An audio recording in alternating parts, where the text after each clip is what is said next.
शुरू करते हैं। अपन घटना सार की सीरीज में पिछले वीडियो में जो राष्ट्रीय घटनाएं थी उनकी अर्धवार्षिकी पे डिस्कस कर लिया था। इस वीडियो में अपन डिस्कस करेंगे जो अंतर्राष्ट्रीय घटना है उसके पॉइंट्स पे। तो चलिए बिना किसी देरी के शुरू करते हैं। तो पहला पॉइंट यहाँ पे ये है कि COP28 जलवायु शिखर सम्मेलन, ठीक है। तो इसमें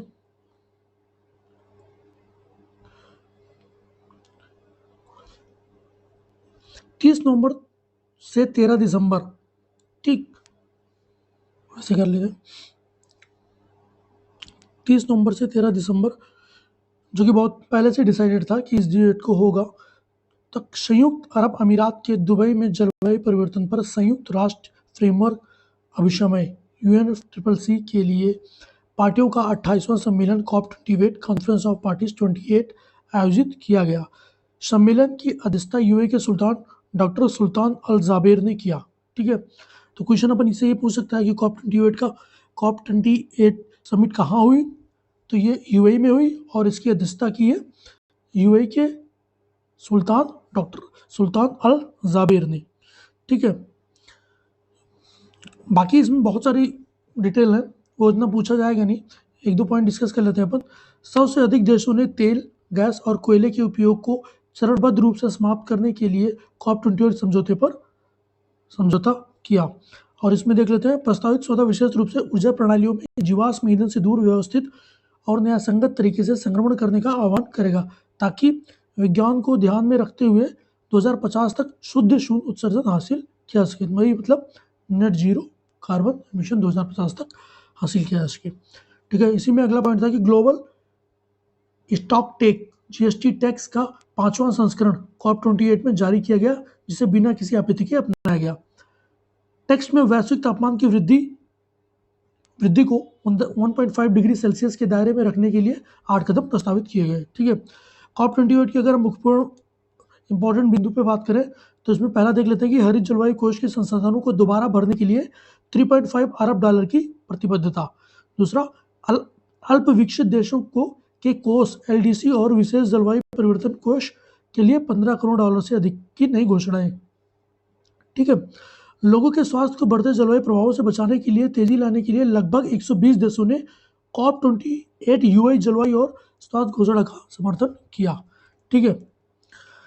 इसी में देखते हैं COP28 के संदर्भ में अगला पॉइंट देखते हैं कि तत्कालिक प्रभाव से शीतलन संबंधी उत्सर्जन को 68% तक कम करने के लिए 66 देशों द्वारा वैश्विक शीतलन संकल्प का समर्थन किया गया, ठीक है। ये पूछ सकता है कि वैश्विक शीतलन संकल्प का समर्थन कहाँ किया गया या ये किस समिट से संबंधित है, तो आप ये याद रखना COP28, ठीक है। इसी में अगला पॉइंट देखते हैं कि अजरबैजान को साल 2024 में 11 से 20 नवंबर तक होने वाले COP29 सम्मेलन का आधिकारिक रूप से मेजबान घोषित किया गया। ये पूछ सकता है कि अगला COP29 कहाँ होगा, तो अगला COP29 होगा अजरबैजान, ठीक है। नेक्स्ट देखते हैं, इसी में global river cities alliance Dubai में COP28 में ही लॉन्च हुआ, ठीक है। ग्लोबल रिवर सिटीज अलायंस कहाँ लॉन्च हुआ, दुबई में, किसके अंतर्गत, COP28 के अंतर्गत, ठीक है।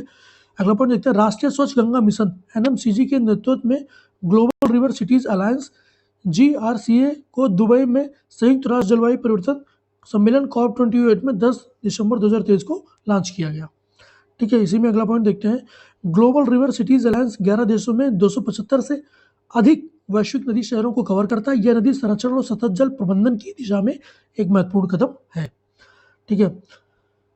नेक्स्ट देखते हैं, अगला करंट अफेयर का पॉइंट देखते हैं, दुबई में COP28 में भारत संयुक्त राष्ट्र के रेस टू रेजिलियंस में शामिल, ठीक है। रेस टू रेजिलियंस एक विश्वव्यापी मंच है जिसका उद्देश्य गैर राज्य अभिनेताओं, निवेशकों, व्यवसायों, शहरी क्षेत्रों और नागरिक समाज को एकजुट करना है, ठीक है।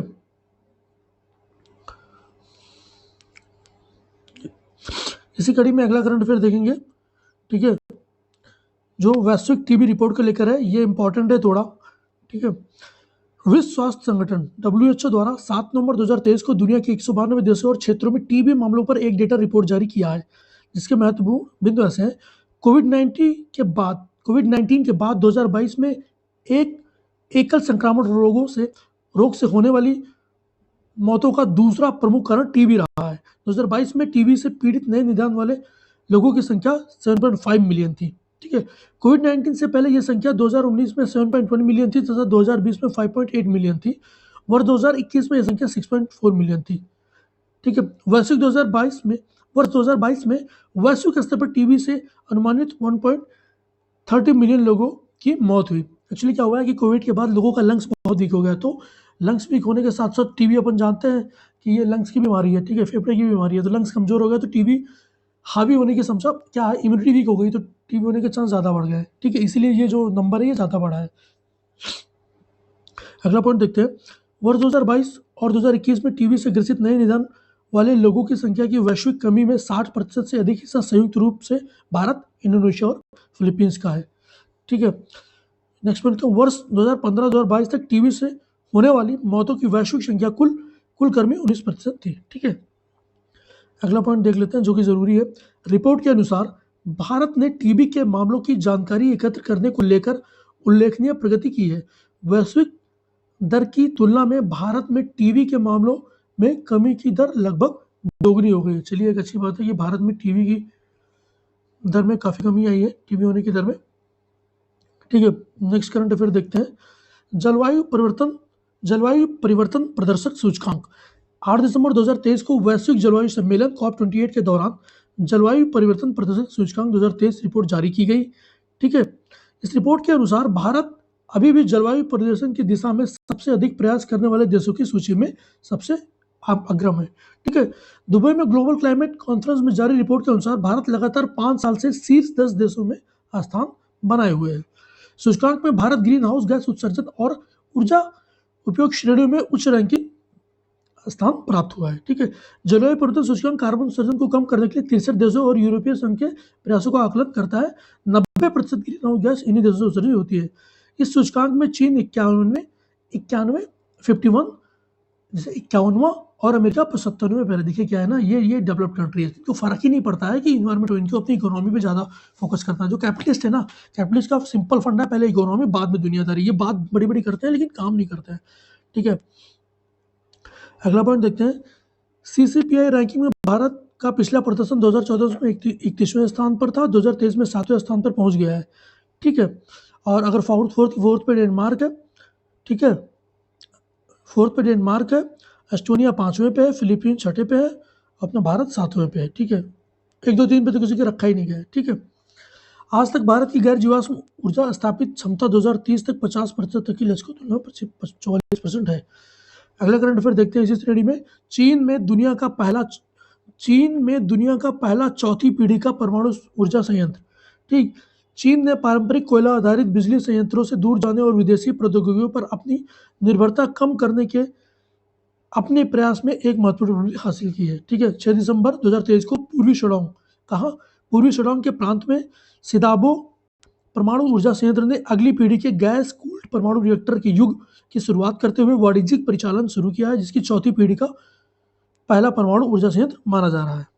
ठीक है, इसी दृष्टि में अगला करंट अफेयर देखेंगे। गूगल ने AI मॉडल जेमिनी लॉन्च किया। 6 दिसंबर 2023 को अमेरिकी सर्च इंजन कंपनी गूगल ने सबसे powerful artificial intelligence AI model Gemini launch किया। ठीक है, जेमिनी अल्ट्रा गूगल का सबसे शक्तिशाली वृहद भाषा मॉडल LLM है। ठीक है, इसे डेटा सेंटर्स और इंटरप्राइज एप्लीकेशन के लिए बनाया गया है। यह मॉडल टेक्स्ट, इमेज, ऑडियो और कोड आदि को आसानी से हैंडल कर सकता है। जेमिनी का मुकाबला OpenAI के चैट GPT और मेटा के लामा 2 से है। ठीक है, अगला करंट अफेयर देखते हैं। विश्व की 100 सबसे शक्तिशाली महिलाओं की फोर्ब्स ने सूची जारी की है, फोर्ब्स सूची 2023। ठीक है, जिसमें भारत की 4 महिलाओं को स्थान मिला है। ठीक है, भारत की वित्त मंत्री निर्मला सीतारमण जी को सबसे शक्तिशाली महिलाओं की सूची में 32वें स्थान पर है। पिछले साल वो सूची में 36वें स्थान पर थी। वित्त मंत्री के अलावा HCL कॉर्पोरेशन की CEO रोशनी नादर मल्होत्रा 60वें स्थान पे है। स्टील अथॉरिटी ऑफ इंडिया की चेयरपर्सन सोमा मंडल 70वें स्थान पे है तथा बायोकॉन की संस्थापक किरण मजूमदार 76वें स्थान पर है। ठीक है, फोर्ब्स की दुनिया की सबसे शक्तिशाली महिलाओं की सूची में टेलर स्विफ्ट और अमेरिकी राष्ट्रपति कमला हैरिस जैसी हस्तियां भी शामिल है। अब एक बार ये देख लेते हैं कि ये हर साल जारी होने वाली फोर्ब्स इस सूची में 4 प्रमुख मैट्रिक्स है पैसा, मीडिया, प्रभाव और प्रभाव के क्षेत्र। तो दुनिया की 10 सबसे ताकतवर महिलाओं के बारे में जाने तो एक उर्सुला वॉन डेर लेयन है, यूरोपीय आयोग की अध्यक्ष है, ठीक है, यूरोपियन यूनियन की। क्रिस्टियन लेगार्ड है, यूरोपियन सेंट्रल बैंक की। और कमला हैरिस है, उपराष्ट्रपति अमेरिका की। और जॉर्जिया मेलोनी है, इटली की पीएम। ठीक है, बाकी भी है, अगर पूछा जाएगा तो यही 5 में से कोई 4-5 में से पूछा जाएगा। टोटल सिर्फ 5वें नंबर पे है। ठीक है,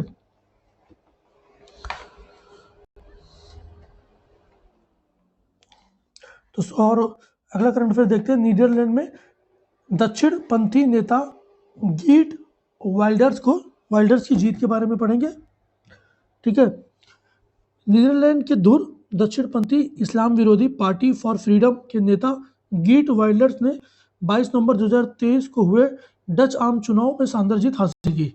ठीक है, एक्चुअली ये इस्लाम विरोधी है, इसलिए यहाँ पे लिखा हुआ है इतना कि ठीक है ना, इस्लाम विरोधी, दूर दक्षिणपंथी इस्लाम विरोधी। ठीक है, अगला करंट अफेयर देखते हैं इसी श्रेणी में। डोनाल्ड टस्क पोलैंड के नए प्रधानमंत्री चुने गए। तो सीधा से क्वेश्चन आ सकता है, करंट में है, हाल ही फिलहाल में हुआ है 13 दिसंबर को ही। तो पोलैंड के नए प्रधानमंत्री कौन है? Donald tusk. यूरोपीय संघ समर्थित डोनाल्ड टस्क सरकार का शपथ ग्रहण समारोह 13 दिसंबर 2023 को वार्सा स्थित राष्ट्रपति भवन में हुआ। ठीक, इसमें देखते हैं डोनाल्ड को राष्ट्रपति आंद्रे डूडा द्वारा राष्ट्रपति भवन में शपथ दिलाई गई। देखिए, अब ये तो मैक्सिमम लोग को पता होगा ना, अगर यही पूछ लिया, क्योंकि करंट में यही पूछ लिया कि पोलैंड के नए राष्ट्रपति कौन है, तो ये आपको याद रखना जरूरी है थोड़ा सा, क्योंकि जो चीज़ सबको पता होगा वो तो एग्जाम पूछेगा भी नहीं, ये तो उसकी अपनी। इसी श्रेणी में अगला देखते हैं, विश्व डिजिटल प्रतिस्पर्धात्मक रैंकिंग। दिसंबर 2023 में international institute for management development ने अपनी IMD ने अपनी 2023 विश्व डिजिटल प्रतिस्पर्धा रैंकिंग WDCR जारी की। रैंकिंग में भारत को 64वें अर्थव्यवस्था में 49वें स्थान पर रखा गया है। भारत ने साइबर सुरक्षा ज्ञान में उल्लेखनीय सुधार किया है, लेकिन प्रौद्योगिकी और भविष्य की तैयारी के क्षेत्र में पीछे रह गया है। ठीक है, इसमें भारत की रैंकिंग 49वीं है, ये याद रखना। ठीक है, इसी में अगला देखते हैं, रैंकिंग में संयुक्त राज्य अमेरिका शीर्ष स्थान पर है। ठीक है, इसने डिजिटल राष्ट्र के रूप में अपनी स्थिति मजबूत की है। इसने 3 श्रेणियों नॉलेज, प्रौद्योगिकी और भविष्य तत्परता में शीर्ष स्थान प्राप्त किया। एक्चुअली क्या होता है ना, ये जो रैंकिंग देते हैं ना, ये देखना ये संस्था कहाँ की, ये संस्था वहीं की होती है, ये वेस्टर्न की ही होती है। तो ये अपने देशों को ना हमेशा ही अच्छा करती है अपन, क्योंकि क्या होता है, अगर अपने देशों को अच्छा दिखाती है ना तो FDI वगैरह ज़्यादा आता है। तो इसलिए इनका एक कॉन्सेप्ट हाई है ये, आप कहीं उठा के देख लो, जो रैंकिंग वेस्टर्न कंट्रीज करती है ना, वो हमेशा वेस्टर्न कंट्री को नंबर 1 पे दिखाती है मैक्सिमम। ठीक है, चलिए, ये तो ही ऐसी ही बात है। विश्व डिजिटल प्रतिस्पर्धात्मक रैंकिंग 2023 में अंतिम 64वें स्थान पर वेनेजुएला है, वहीं 30वें स्थान पर मंगोलिया है, 62वें पे कोलंबिया है, 61वें पे अर्जेंटीना है और 60वें स्थान पर है बोत्सवाना। ठीक है, अगला देखते हैं, दुबई में COP28 जलवायु शिखर सम्मेलन में नुकसान की क्षति फंड को मंजूरी दी गई। दुबई में आयोजित किए गए नए COP28 शिखर सम्मेलन को पहले 30 नवंबर 2023 को नुकसान और क्षति फंड की मंजूरी दी गई। नुकसान और क्षति फंड की घोषणा पहली बार मिस्र के शर्म अल शेख COP27। देखिए, COP28 तो पता है कहाँ हुआ, COP27 कहाँ हुआ, तो ये पूछ सकते, COP29 कहाँ होगा ये पूछ सकता, तो COP27 कहाँ हुआ था, ये आप थोड़ा सा याद रखिएगा। ठीक है, दुबई। ठीक है, इसका सुझाव पहली बार 1991 में वानुआतु द्वारा किया गया था। इसकी प्रारंभिक फंडिंग $475 मिलियन होने का अनुमान है। इस फंड का प्रबंधन विश्व बैंक द्वारा 4 वर्षों के लिए किया जाएगा। शोधकर्ताओं द्वारा प्रस्तुत की रिपोर्ट के अनुसार जलवायु परिवर्तन के कारण 55 प्रभावित देशों को संयुक्त रूप से $525 अरब का नुकसान हुआ। अगला करंट अफेयर देखता है, रूस CFI संधि से अलग हुआ। ठीक है, नाटो के विस्तार के संधि को सहयोगी रूप से बाधा बताते हुए हाल ही में रूस ने औपचारिक रूप से यूरोपीय सशस्त्र बल ट्रीटी कन्वेंशन आर्म फोर्स से हट गया है। रूस ने संधि को हटने के कारण यह बताया कि 1990 में यह संधि अप्रासंगिक नहीं है। चलिए, इसी कड़ी में अगला करंट अफेयर देखते हैं, जापान में दुनिया का सबसे बड़ा परमाणु संयंत्र खोला गया। ठीक है, ये थोड़ा सा इंपॉर्टेंट है। ठीक है, दिसंबर 2023 के पहले सप्ताह में जापान के नाका नॉर्थ में दुनिया का सबसे बड़ा परमाणु फ्यूजन संयंत्र शुरू किया गया। इस न्यूक्लियर रिएक्टर का नाम JT60SA ठीक है। इस वक्त जहां पूरी दुनिया में मौजूद परमाणु संयंत्र फ्यूजन पर काम करते हैं, जो 2 अणुओं के केंद्र को अलग करते हैं, वहीं जापान में शुरू हुए परमाणु फ्यूजन संयंत्र 2 अणुओं के केंद्र को आपस में जोड़कर पैदा करते हैं। ठीक है, एक होता है फिजन और एक होता है फ्यूजन। ठीक है, इस परमाणु फ्यूजन वही फ्यूजन मतलब कि फ्यूज होना, जैसे दो फ्यूज हो जाएंगे ना, दो अणु मिलके एक बना देंगे, तो उसी को फ्यूजन बोल रहा है। ठीक है, इस परमाणु में फ्यूजन संयंत्र को इसलिए तैयार किया गया है ताकि बड़े पैमाने पर सुरक्षित ढंग से कार्बन मुक्त ऊर्जा प्राप्त हो सके। इसी में देखते हैं, यह फ्यूजन रिएक्टर लगभग 6 मंजिला ऊंचा है, जिसमें डोनेट के आकार का वेसल है जिसे टोका मान के नाम से जाना जाता है। टोका मान के भीतर तेजी से प्लाज्मा घुमाया जाता है, जिसका तापमान तकरीबन 2 करोड़ डिग्री सेल्सियस, समझ रहे, 2 करोड़ डिग्री सेल्सियस तक पहुंच जाता है।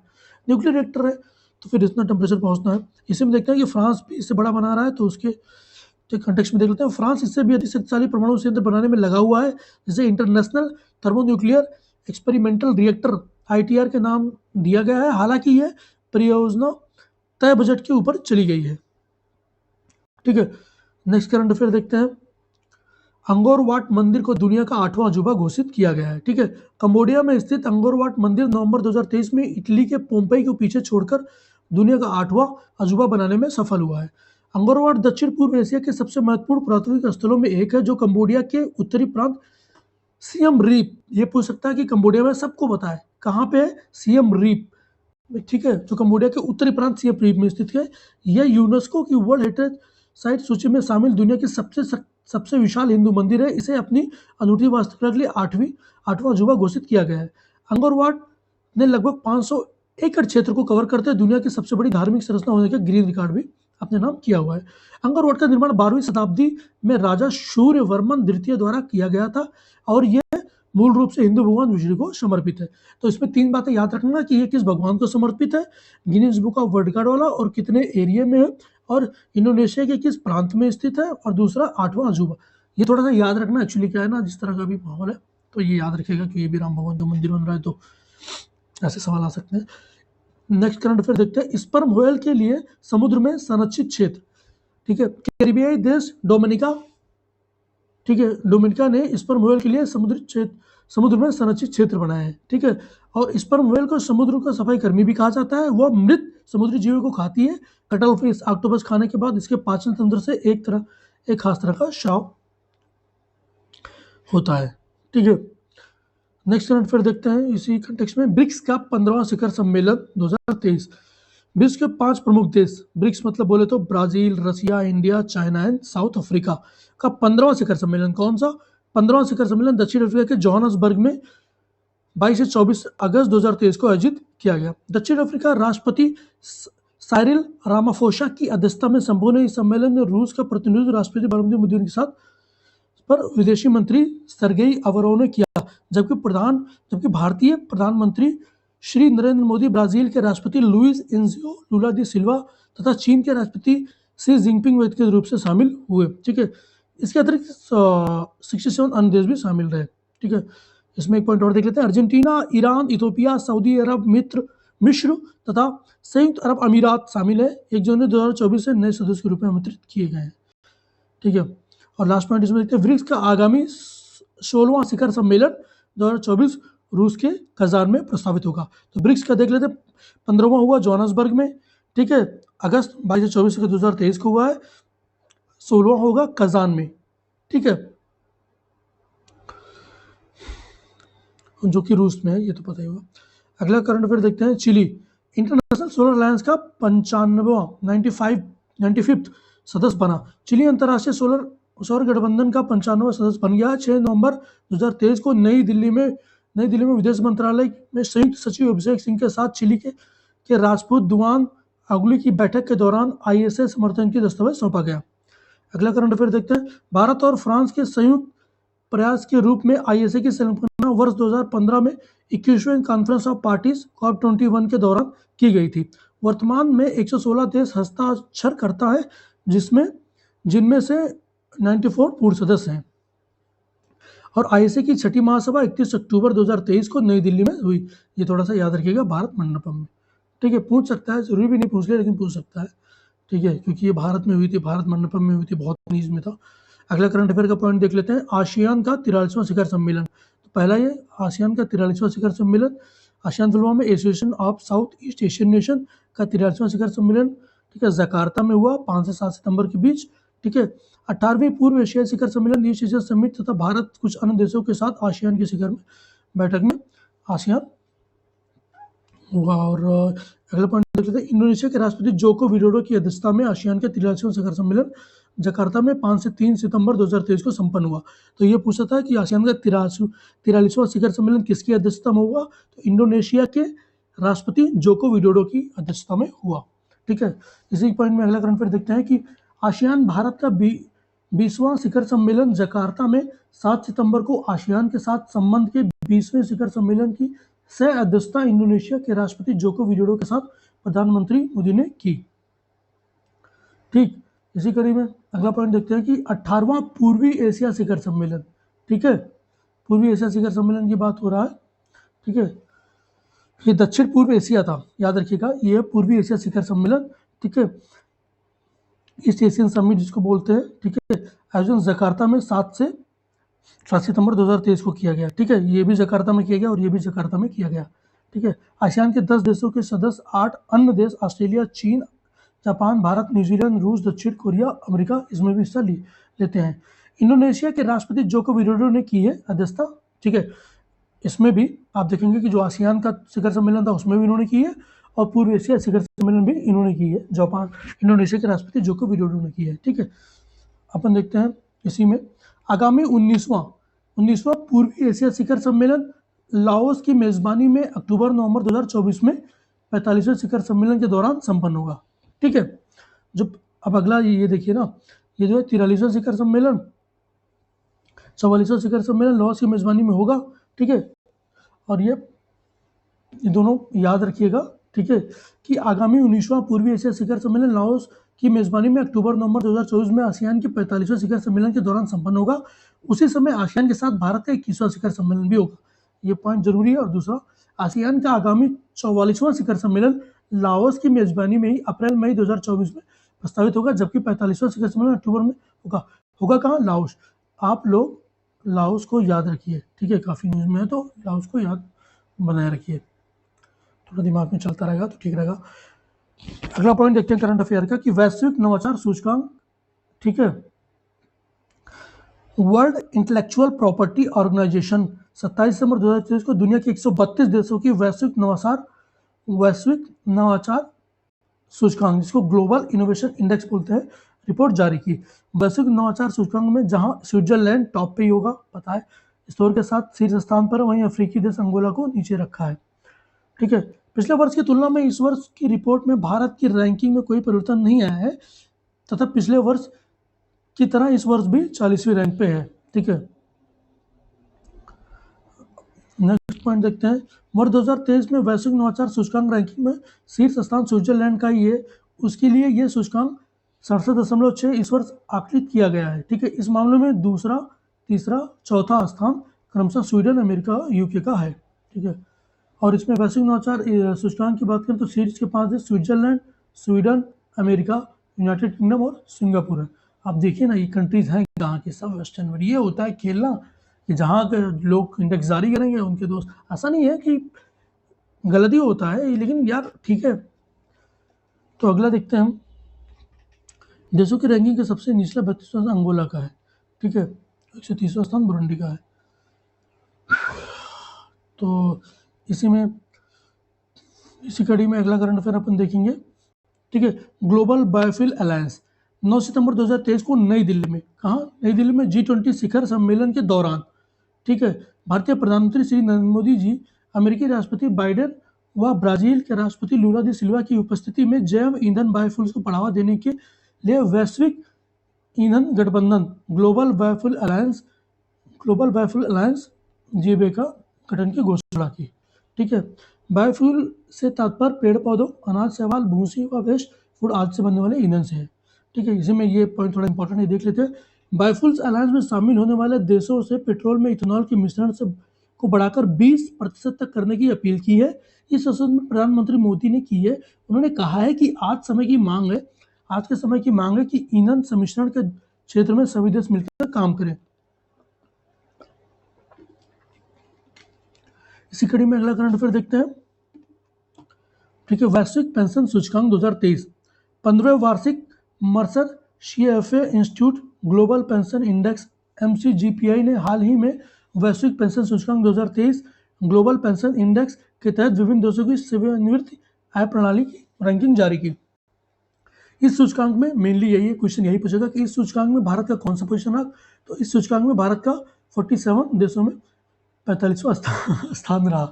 47वें में अपने भारत के 35 सब ये यार ये लोग भारत का समग्र ये पूछेगा नहीं, ठीक है। इसी में देखते हैं कि वर्ष 2023 के इस सूचकांक में 85.0 के समग्र सूचकांक मूल के साथ नीदरलैंड शीर्ष पर है तथा इसके बाद आइसलैंड और डेनमार्क। 1, 2, 3 पे कौन है? नीदरलैंड, आइसलैंड और डेनमार्क। ये देश पता नहीं क्या खा के बड़े हुए हैं, हर चीज़ में टॉप ही रहना है इनको, ठीक है। नेक्स्ट करंट अफेयर देखते हैं। Times Higher Education World University Ranking 2023 में भारत के 91 विश्वविद्यालय शामिल हुए हैं, ठीक है। Times Higher Education World University Ranking, Times Higher Education World University Ranking 2024 सितंबर, ठीक है, 2024 सितंबर 2023 में जारी की गई है। 108 देशों के 1904 विश्वविद्यालय का इसमें रैंकिंग में शामिल है, जिसमें भारत के 91 विश्वविद्यालयों को स्थान दिया गया है। पिछले साल ये वर्ष 75 थी, ठीक है। अब पहले तो हम देख लेते हैं कि टॉप 10 स्थानों पर रहने वाले विश्वविद्यालयों की संख्या। तो अपना यूके यूएसए हाँ, university of Oxford UK, Stanford USA, Massachusetts USA, Harvard USA, university of Cambridge UK, ठीक है। ये टॉप 5 है, ठीक है। टाइम्स रैंकिंग में स्थान पाने वाले 91 भारतीय विश्वविद्यालय में शीर्ष स्थान पर Indian institute of science Bengaluru का है, जो शीर्ष 295 स्थान पर बनाने वाले भारत का एक महत्वपूर्ण संस्थान है। IISS बेंगलुरु ने भी 2017 के पश्चात पहली बार शीर्ष 2050 में स्थान बनाया। अगला पॉइंट देखते हैं। भारत के इंडियन इंस्टीट्यूट ऑफ साइंसेज के पश्चात इस रैंकिंग में स्थान पाने वाले भारतीय विश्वविद्यालय क्रमशः अन्ना university, Jamia Millia Islamia, Mahatma Gandhi university, Shoolini university of biotechnology and merchant sciences है, ठीक है। ये दिया हुआ रैंकिंग 1, 2, 3, 4, 5 की थोड़ा याद रखिएगा। ऐसर बेंगलोर है, अन्ना यूनिवर्सिटी है, जामिया है, महात्मा गांधी यूनिवर्सिटी है और शूलिन यूनिवर्सिटी है। टाइम्स की वर्ष 2024 की वर्ल्ड यूनिवर्सिटी रैंकिंग में जिन 1904 विश्वविद्यालयों की रैंकिंग निर्धारित की गई है, जिनमें 91 विश्वविद्यालय के साथ भारत चौथे स्थान पर शामिल है, ठीक। चीन के 86 विश्वविद्यालय इस सूची में है। इस सूची में सर्वाधिक 169 विश्वविद्यालय अमेरिका के हैं। अगला करंट अफेयर देखते हैं। मोदी दुनिया के सर्वाधिक लोकप्रिय नेता मॉर्निंग कंसल्ट के हिसाब से बने, ठीक है। Business intelligence company morning consult की दिसंबर 2023 में जारी सर्वे रिपोर्ट में भारत के प्रधानमंत्री श्री नरेंद्र मोदी जी को विश्व का सबसे लोकप्रिय नेता घोषित किया गया है। सर्वे में 76% लोगों ने पीएम मोदी के नेतृत्व में मंजूरी दी है, ठीक है। रिपोर्ट में दूसरे स्थान पर मैक्सिको के राष्ट्रपति ओब्राडोर है, उन्होंने 66% अप्रूवल वोटिंग मिली है। अमेरिका राष्ट्रपति जो बाइडन 37% अप्रूवल के साथ 8वें स्थान पर है, ठीक है। ये एक बार लिस्ट देखते हैं। Modi ji number 1 as always, राष्ट्रपति एंड्रेस मैनुअल लोपेज ओब्राडोर ये मैक्सिको के, ठीक है। फिर राष्ट्रपति एलन बर्सेट ये स्विट्जरलैंड के हैं, ये नंबर 3 पे है। राष्ट्रपति लुइस इनसियो लुला दा सिल्वा ब्राजील के 4थे पे है और प्रधानमंत्री एथीना अल्बनीज ये ऑस्ट्रेलिया की 5वें पे है और 6ठे पे है नॉन अदर देन मैडम प्रधानमंत्री जॉर्जिया मिलोनी इटली की है, ठीक है। इसी पॉइंट पे अपना अगला करंट अफेयर देखेंगे। भारत जापान सहित पेरिस क्लब के साथ श्रीलंका का समझौता, ठीक है। गंभीर आर्थिक संकट से जूझ रहे श्रीलंका ने अपने ऋण मुद्दों को हल करने की दिशा में एक महत्वपूर्ण कदम उठाया है, ठीक है। इसको थोड़ा डिटेल में पढ़ लेते हैं। हाल ही में भारत और जापान के सहित पेरिस समूह के ऋणदाताओं के साथ एक सैद्धांतिक समझौता हो गया है, ठीक है। यह विकास श्रीलंका के लिए महत्वपूर्ण है क्योंकि अंतर्राष्ट्रीय मुद्रा कोष IMF के लगभग $3 बिलियन की रिकवरी पैकेज की अगली किस्त तक पहुंचने का मार्ग प्रशस्त करता है, ठीक है। पिछले साल आर्थिक संकट के चरम पर श्रीलंका ने अपने लगभग $51 बिलियन के विदेशी ऋण पर डिफॉल्ट का कठिन निर्णय लिया था, ठीक है। डिफॉल्ट घोषित कर दिया था, न्यूज़ में तो आप लोग पढ़ा हुआ। पेरिस क्लब के साथ सैद्धांतिक समझौता, देखिए इसमें यही पूछ सकता है कि हाल ही में भारत ने पेरिस क्लब के साथ सैद्धांतिक समझौता किस देश से किया, तो श्रीलंका। ये थोड़ा सा, ठीक है, जापान और श्रीलंका के साथ ये थोड़ा सा आप याद रखिएगा क्योंकि इसमें ऐसे यही सवाल पूछेगा, ठीक है, पूछेगा तो। इसी में देखते हैं नेक्स्ट करंट अफेयर देखते हैं। विश्व सैन्य ताकत रैंकिंग, दुनिया के देशों की रक्षा से जुड़ी जानकारी रखने वाली data website global fire power की 2023 की जुलाई में जारी 145 देशों की 2023 मिलिट्री स्ट्रेंथ लिस्ट की ताज़ा रैंकिंग के अनुसार भारत दुनिया का चौथा सबसे शक्तिशाली देश बन गया है। ठीक है, अपन इसी श्रेणी में अगला करंट अफेयर देखते हैं। इस सूची में अमेरिका शीर्ष पर है, अर्थात उसके पास सबसे शक्तिशाली सैन्य शक्ति है। इस रैंकिंग में अमेरिका के बाद रूस और चीन है। ठीक है, अलावा रैंकिंग देख लेते हैं। यूएसए, रूस, China, Bharat and United kingdom, ये है टॉप 5। ये थोड़ा ध्यान में बना रहे तो ज़्यादा अच्छा है। अगला पॉइंट देखते हैं, नाटो शिखर सम्मेलन 2023। 11-12 जुलाई को 2023 को विल्नियस पूछ सकता है कि नाटो शिखर सम्मेलन 2023 कहाँ हुआ, तो विल्नियस जो कि लिथुआनिया में है, उसमें नाटो का शिखर सम्मेलन हुआ। फिनलैंड नाटो के नए सदस्य के रूप में पहली बार शिखर सम्मेलन लिया। इसमें NATO North Atlantic Treaty Organization देशों के राष्ट्र प्रमुखों का साकार प्रतिनिधियों ने भाग लिया। नाटो की स्थापना सामूहिक सुरक्षा सिद्धांत पर वर्ष 1949 में वाशिंगटन संधि द्वारा की गई थी। इस संधि की धारा 5 के अनुसार किसी एक सदस्य पर हमला होने पर सभी सदस्य देश उसकी सहायता करेंगे। ठीक है, इसमें अगला पॉइंट देख लेते हैं कि नाटो के 31 सदस्य देश हैं। इसका मुख्यालय ब्रुसेल्स बेल्जियम में है तथा वर्तमान महासचिव जेम्स स्टोल्टनबर्ग है। ठीक है, इसी कड़ी में अगला करंट अफेयर देखते हैं। ठीक है, यूएई एशिया प्रशांत मनी लॉन्ड्रिंग पर पर्यवेक्षक बनने वाला पहला अरब देश। संयुक्त अरब अमीरात वैंकूवर कनाडा में 12 जुलाई 2023 को हुए financial action task force style क्षेत्रीय निकाय एफएसआरबी मनी लॉन्ड्रिंग पर एशिया प्रशांत समूह एपीजी, ठीक है, एशियन पैसिफिक, ठीक है, ग्रुप ने की बैठक में पूर्ण पर्यवेक्षक रूप से हिस्सा लिया गया। ठीक है, संयुक्त अरब अमीरात यूएई जो कि प्रथम अरब देश है जिसने एशिया प्रशांत समूह में पर्यवेक्षक का प्रदान किया। इतना इंपॉर्टेंट नहीं है यार, देख लेना। ठीक है, मन में कहीं बैठा रहे तो ठीक है। यूके के सीपीटीपीपी में शामिल होने वाला पहला यूरोपीय देश बना। जुलाई 2023 में ट्रांस पैसिफिक पार्टनरशिप के लिए व्यापक और प्रगतिशील समझौता सीपीपी में शामिल होने वाला यूनाइटेड किंगडम पहला यूरोपीय देश बना। सीपीपी 8 मार्च 2018 को सेंटियागो में 11 देशों के बीच हुआ एक मुक्त व्यापार समझौता जिसका उद्देश्य सदस्य देशों के बीच व्यापार किए जाने वाले वस्तुओं पर टैरिफ को समाप्त करना है। ठीक है, इसी कड़ी में अगला करंट अफेयर देखेंगे। Times Higher educational young university ranking, ये थोड़ा इंपॉर्टेंट है। ठीक है, 5 यूनिवर्सिटी रैंकिंग कर रहा है। 3 जुलाई 2023 को टाइम्स हायर एजुकेशनल ने यंग यूनिवर्सिटी रैंकिंग 2023 जारी की है, जिसमें दुनिया के 50 वर्ष से कम पुराने सर्वश्रेष्ठ विश्वविद्यालयों को शामिल किया गया है। वर्ष 2023 में इस सूची में नानियांग टेक्नोलॉजी यूनिवर्सिटी सिंगापुर की जो कि है वो नंबर 1 पे थी।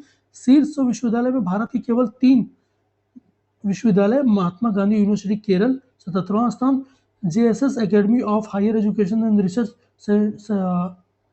79 पे 79वें पे है, और Shoolini university of biotechnology and payment science 91 पे शामिल है। विश्व रैंकिंग में शीर्ष 10 में हांगकांग के 3 संस्थान, शीर्ष 20 में फ्रांस के सर्वाधिक 5 संस्थान शामिल हैं। ठीक है, अगला देखते हैं। प्रधानमंत्री मोदी की फ्रांस की यात्रा के बारे में थोड़ा सा देखेंगे। प्रधानमंत्री मोदी जी ने 13 से 14 जुलाई को फ्रांस की यात्रा पर रहे। ठीक है, 13-14 जुलाई 2023 को प्रधानमंत्री मोदी जी फ्रांस पहुंचे। इस वर्ष भारत राजनीतिक साझेदारी स्ट्रेटेजिक पार्टनरशिप वर्ष 25 वर्ष पूरे हो रहे हैं। इस अवसर पर फ्रांस राष्ट्रपति इमैनुअल मैक्रोन ने प्रधानमंत्री मोदी को बेस्टिल डे परेड समारोह में शामिल होने का निमंत्रण भेजा। प्रधानमंत्री मोदी की 6ठी फ्रांस यात्रा। मोदी ये फ्रांस अपना बहुत अच्छा दोस्त है। रसिया और France one of the best friend of India. ठीक है, ये नॉन कंडीशनल हेल्प के लिए हमेशा तैयार रहते हैं। अगला पॉइंट देखते हैं।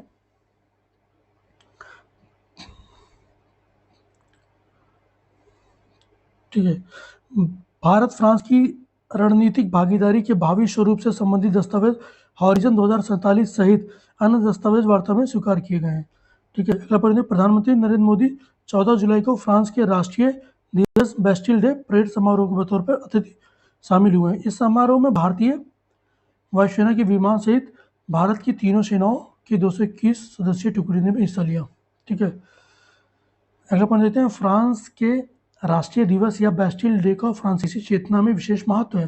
फ्रांस की क्रांति के दौरान 14 जुलाई 1789 में बेस्टिल जेल पर लोगों ने दवा बोल दिया था। राष्ट्रपति मैक्रोन ने इस अवसर पर 13 जुलाई को भारतीय प्रधानमंत्री श्री मोदी जी को फ्रांस के सबसे बड़े नागरिक सम्मान the Grand Cross of Legion of Honour Grand Cross of Legion of Honour से सम्मानित किया गया। प्रधानमंत्री मोदी का यह सम्मान पाने वाले भारतीय प्रधानमंत्री हैं। एक्चुअली आप इसी मेरी वीडियोस में जाएगा तो नीचे मैंने कौन कौन से अवार्ड किसको मिले जो मेन है वो मैंने एक वीडियो बनाई, बहुत छोटी सी, आप देख लीजिए, उसमें आपको सारा क्लियर हो जाएगा। ठीक है, अगला पॉइंट देखते हैं। ये तीसरा समझौता हुआ था इसी के दौरान। ठीक है, ये थोड़ा याद रखिएगा, द्विपक्षीय जो वार्ता हुई थी फ्रांस और भारत की, जिसमें तीसरा समझौता पर हस्ताक्षर किया गया था जो कि अंतरिक्ष क्षेत्र से रिलेटेड है। अगला पॉइंट देखते हैं, प्रधानमंत्री मोदी की संयुक्त अरब अमीरात की यात्रा। मोदी जी ने 15 जुलाई 2023 को संयुक्त अरब अमीरात की सरकारी यात्रा की।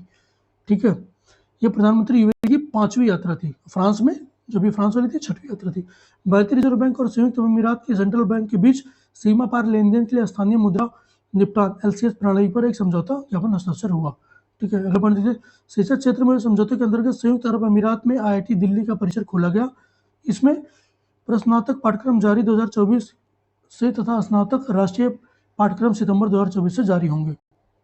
ठीक है, तो ये दोस्तों अपना था आज ये इंटरनेशनल करंट अफेयर था। हाँ, अपन एक चीज़ और देख लेते हैं कि अपन ने जो वो देखा था Times Higher Education young university ranking में, उसमें एक पॉइंट और था कि 47 संस्थानों के साथ तुर्की सबसे अधिक प्रतिनिधित्व वाला देश है। इसके साथ भारत 45 स्थान है, तीसरे स्थान पर ईरान है। ठीक है, प्रतिनिधित्व की बात कर रहा है। ठीक है, तो उसमें सबसे अधिक प्रतिनिधित्व वाला देश कौन? तुर्की था 47, तो उसके बाद अपना देश था भारत, ठीक है, 45। तो दोस्तों ये रहा अपना अंतर्राष्ट्रीय करंट अफेयर। अब अगले में अपन डिस्कस करेंगे अर्थ की। तब तक के लिए धन्यवाद, बने रहिए हमारे साथ।